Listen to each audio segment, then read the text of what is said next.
ఏలూరు జిల్లా ద్వారకా తిరుమల మండలం ఐఎస్ జగన్నాథపురానికి కాసేపట్లో AP deputy CM Pawan Kalyan చేరుకుంటారు.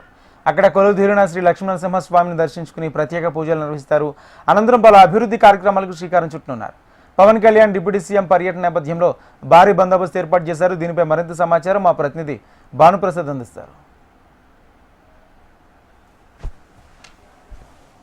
జగన్నాథపురం లక్ష్మీ నరసింహస్వామిని దర్శించుకోవడానికి రాబోతున్నారు. ఈ నేపథ్యంలో చూసుకుంటే ఇప్పటికే గత 3 రోజులుగా కూడా పోలీస్ బందోబస్తు, అదేవిధంగా మొన్న జరిగిన ఏదైతే దేవస్థానానికి సంబంధించిన పనులన్నీ కూడా చూడడానికి, అదేవిధంగా భగవంతుడిని దర్శించుకోవడానికి ఇప్పటికే 16వసారి దర్శించుకునే ప్రక్రియ అయితే కూడా చేస్తున్నారు. రాజమండ్రి నుంచి ప్రత్యేక విమానంలో ఇక్కడికి చేరుకొని రోడ్డు మార్గం ద్వారా దేవరపల్లి, నల్లజర్ల, జీకొత్తపల్లి గ్రామం మీదుగా ఇక్కడికి చేరుకుంటున్నారు పవన్ కళ్యాణ్. అదేవిధంగా చూసుకుంటే మరి కాసేపట్లో చేరుకుంటారని చెప్పినాను. ఇప్పటికే షెడ్యూల్ రిలీజ్ అవ్వడం అయితే కూడా జరిగింది.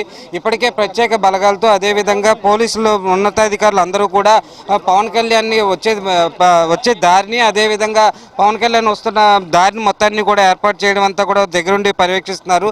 దీని గోపాలపురం నియోజకవర్గ ఎమ్మెల్యే కూడా దగ్గరుండి పరిశీలించే నేపథ్యంలో కూడా ద్వారకా తిరుమల ఎమ్మెల్యే మనకు అందుబాటులో ఉన్నారు. ఆయన అడిగి తెలుసుకునే ప్రయత్నం అయితే చేద్దాం.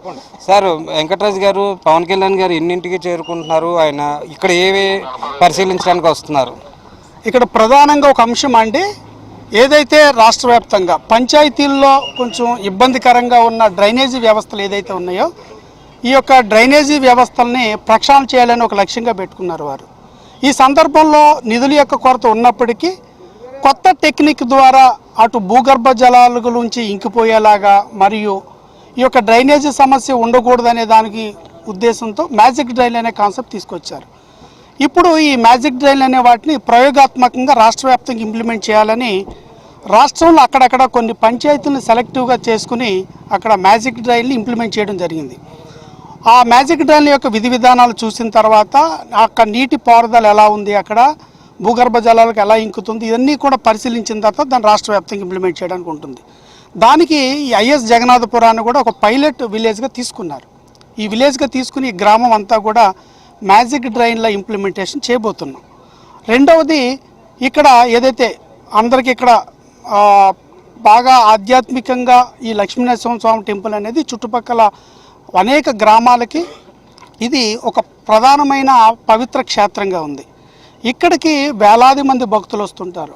గత సంవత్సరం నవంబర్ 1వ తారీఖున పవన్ కళ్యాణ్ గారు ఇక్కడికి వచ్చినప్పుడు ఈ రోడ్డు ఇవన్నీ పరిశీలించి ఆయన చలించి, భక్తులు ఈ రాళ్ల గుట్టల మధ్య నడుచుకుంటూ వెళుతున్నారు, భక్తులకి సౌకర్యార్థం అని చెప్పి ఆయన ఇమ్మీడియట్గా ఒక రోడ్డును శాంక్షన్ చేశారు. అలాగే రిటైనింగ్ వాళ్ళని ఇట్లా దీన్ని కూడా శాంక్షన్ చేశారు. అదేవిధంగా ఈ టెంపుల్ని మరింత వృద్ధి చేయడానికి 30 ఎకరాలని ప్రభుత్వ భూమిని టెంపుల్కి అప్పజెప్పనున్నారు.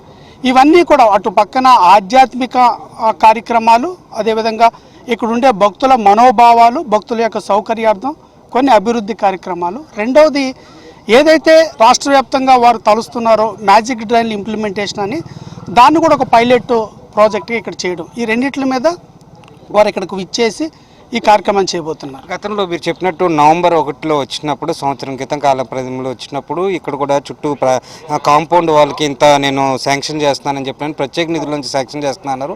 అదేవిధంగా రహదారి ద్వారకా తిరుమల నుంచి ఐ జగన్నాథపురంకి వచ్చే రహదారిని కూడా మొత్తం అంతా కూడా వేస్తానన్నారు. అవి ఎక్కడి దాకా వచ్చినా అవి కూడా చూస్తాయంటున్నారు. ఇప్పుడు ప్రధానంగా మనకి రోడ్డు ఒకటి, రిటైనింగ్ వాల్ ఒకటి ఆల్రెడీ శాంక్షన్స్ ఇచ్చేశారు. అదేవిధంగా గతసారి వచ్చినప్పుడు పవన్ కళ్యాణ్ గారి యొక్క దృష్టిలో మేము దాదాపు 26 కోట్లకు సంబంధించి ఈ యొక్క నియోజకవర్గంలోని ప్రతిపాదనలు ఇవ్వడం జరిగింది. వారు దాన్ని ఇంప్లిమెంటేషన్లోకి తీసుకొచ్చారు. త్వరలోనే వాటి యొక్క అప్రూవల్స్ కూడా రాబోతున్నాయి, శాంక్షన్స్ రాబోతున్నాయి. అవి కూడా పనులు అతి త్వరలోనే ప్రారంభం కాబోతున్నాయి. రైట్ సార్, మొత్తాన్ని చూసుకుంటే మటుకి ఈరోజు పవన్ కళ్యాణ్ రాబోతున్న ఐ జగన్నాథపురానికి ఒక శోభకళ అయితే వచ్చిందని చెప్పొచ్చు. ఆయన గత సంవత్సరం ఇచ్చిన మాటలన్నీ కూడా దాదాపు అన్నీ కూడా నెరవేర్చుకున్నారని చెప్పినాను ఇక్కడ స్థానిక ఎమ్మెల్యే కూడా చెప్పే పరిస్థితి ఉంది. ముఖ్యంగా చూసుకుంటే ఎవరైతే పవన్ కళ్యాణ్ వచ్చే మార్గం మధ్యం అంతా కూడా పోలీసులు బందోబస్తుతో మార్గంలో ఎటువంటి అవాంఛనీయ సంఘటనలు జరగకుండా పవన్ కళ్యాణ్ టూర్ అంతా కూడా ప్రశాంతంగా జరిగే విధంగా కూడా పోలీసులు చూస్తున్నారని చెప్పొచ్చు. ఇది కూడా నా పరిస్థితి. కెమెరా పర్సన్ సురేష్తో భానుప్రసాద్, ద్వారకా తిరుమల, ఐ జగన్నాథపురం నుంచి.